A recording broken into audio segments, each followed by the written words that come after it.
I welcome back. Day 34 of the year of being, and this is day 2 with bangs, and I'm absolutely obsessed with them. I cannot get enough. Though I have learned that bangs require a completely different experience with your day. I've watched about 15 videos on how to style bangs. I am now learning an entirely different skill in life that includes these, which is a lot of fun for me, but I'm obsessed with the way they look, the way they make my face look. I should have done it sooner. What took me so long to embrace bangs? And the topic for today, we are doing a reading for contemplation, but then I'm speaking a little bit about it because, as always, the universe loves to provide things right. You know, let me go a little bit into this. The universe for me has always shown little signs and little nods and little pieces of evidence that I'm going in the right direction. It's happened to me for years and years and years, as long as I've been on some level of spiritual journey, which I really went. If you pay attention, I started looking at self help and personal development books when I was, a kid. And then I really, really went into my journey in my mid 20s, and now I am in my 40s.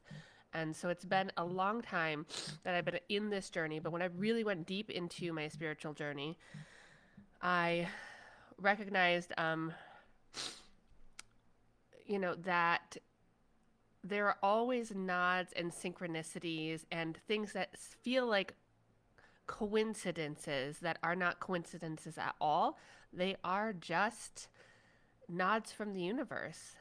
And I love to see them. I love to collect these little pieces of evidence that happen. It can be something as subtle as you are thinking about somebody and then they call you, or you are thinking about a particular animal and then you see it, right? That sort of subtle thing.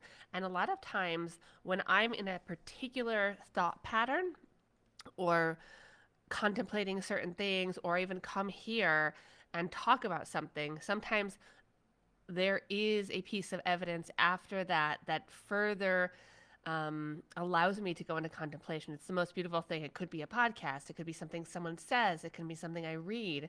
And yesterday we were talking about consumption versus creation, right? I do still believe, obviously, in a level of consumption that can be inspiration for creation.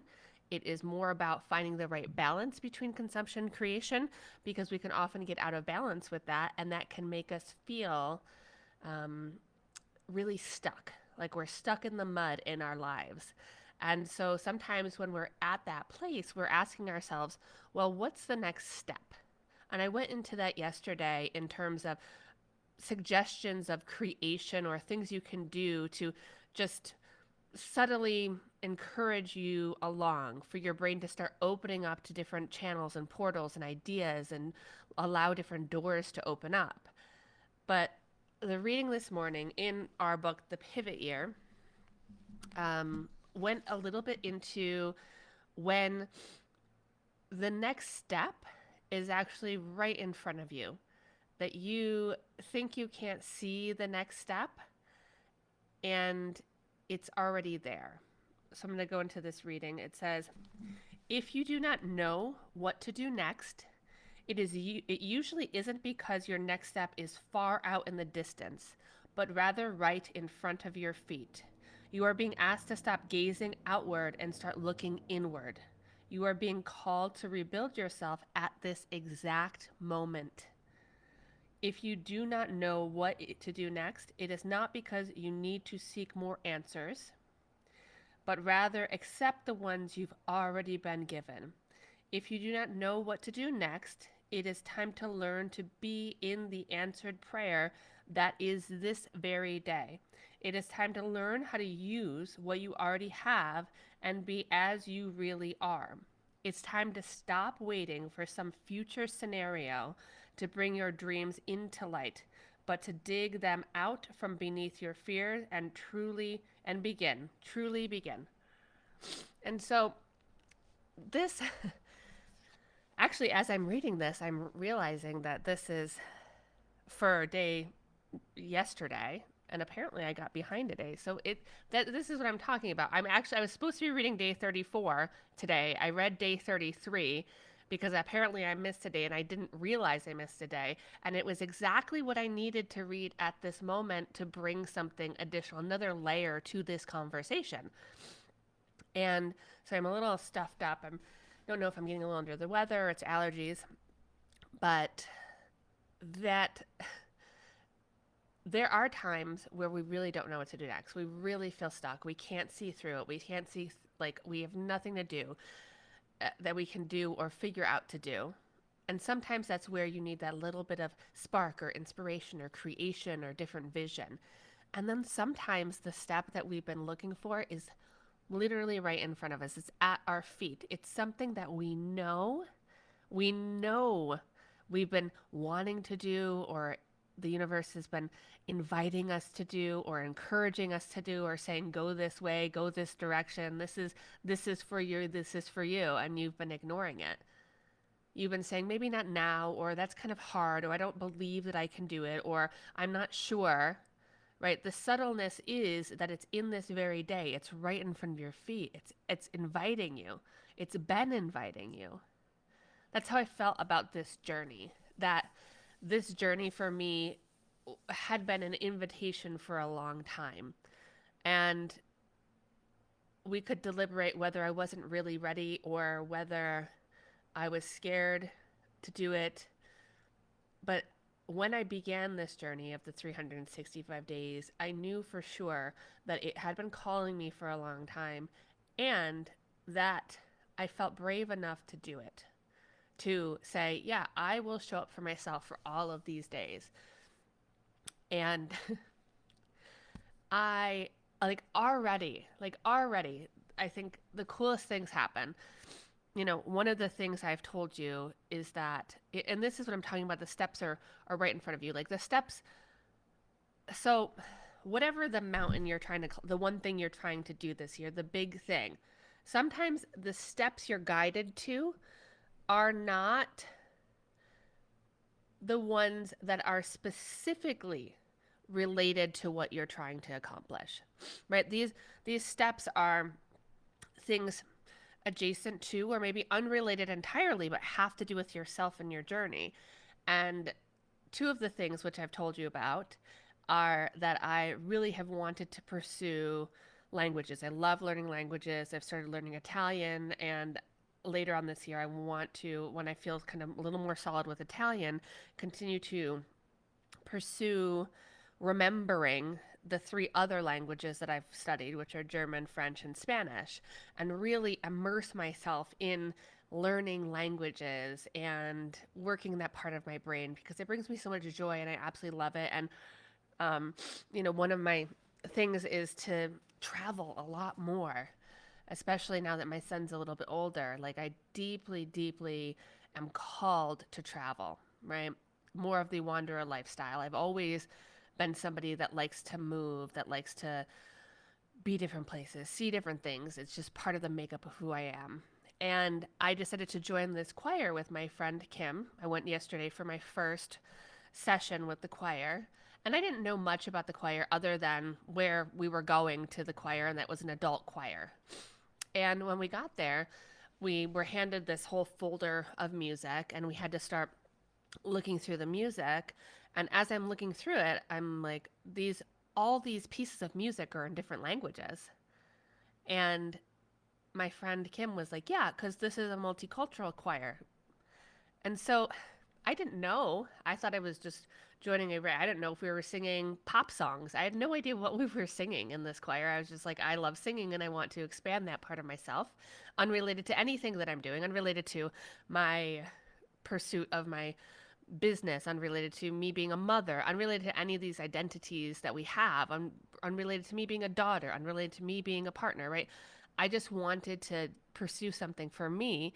And in pursuit of something for me, it is also aligned with the other thing that is in pursuit for me, which is becoming more familiar with languages And I thought it was just this most beautiful moment of how these things, when we start to open the doors, when we start to pursue ourselves, when we start to really step into the fullness of our being and our lives, that things open up that we couldn't even expect. It was just one of those other little gentle nods saying, like, hey, this is really cool. Go this way, do this thing. And here's this, it almost feels like this little, like, gift from the universe saying, like, yeah, you're doing something cool for yourself, and I just made it even cooler. I made it even more exciting for you. I made it even more in alignment. You didn't know it was going to be more in alignment, but it is, because you decided to take the step in pursuit of your being, in pursuit of the wholeness of who you are. So I'm a little bit in awe right now of this. It's one of the things that I've spent a lot of time doing, and is my deepest, purest intention with clients of mine. If you are interested in any of my offers, I have pinned. I don't want to have to talk about my offers every single time I'm on live. So if you are interested, they are pinned in the video on the top of my page. So you can go to that for reference if you are interested. But the working with my clients in seeing the beauty in the now, the beauty in the day to day, the beauty and joy that can be found from even a circumstance in which you might not want to be in the circumstance that you're in. There's something so powerful about looking around your world and being able to see the beauty and the joy.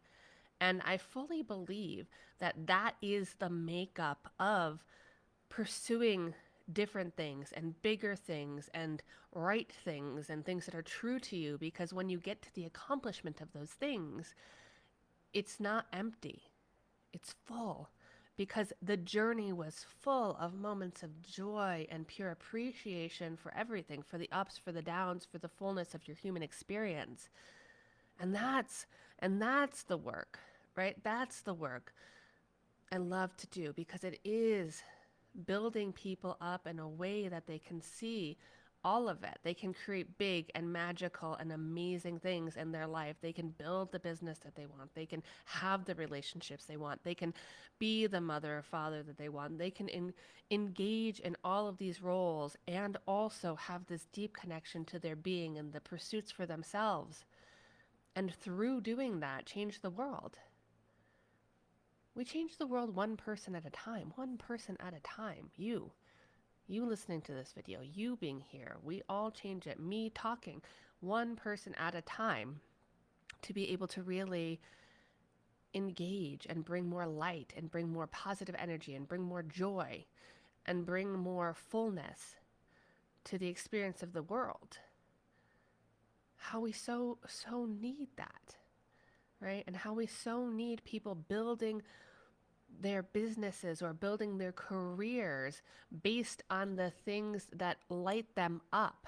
If more people were in work roles in ways that really they felt like they were doing good work, they were doing beautiful work, they were engaged with their work, we could shift so many things. If more people got out of the role that they really were not supposed to be in and got in the role that inspired them, just imagine. So this deeply moves me, and I'm just gonna kind of leave it. I thought I was gonna do a 5-minute video, and I ended up doing a 15-minute video. It's very classic of me, but I'm just gonna leave all of this here for right now. This reading, this contemplation, and I'm gonna take it to the point of conversations tomorrow. Sorry, about how being with what you have right now, how essentially, like, if you were in, say, a job or a relationship that you were unhappy in or you didn't like, how we have to do the work where we're at first before we leave, before we end, before, and this is not including dangerous situations. This is in the most standard, we are unhappy with our circumstance situation. And that the work needs to be done within that moment, that finding that more joy, the finding the more beauty, the coming to terms with the things that you did to create where you are right now before you can leave. And so then I'm going to leave that for tomorrow. But for today, I hope you all have a beautiful day, and I will talk with you soon.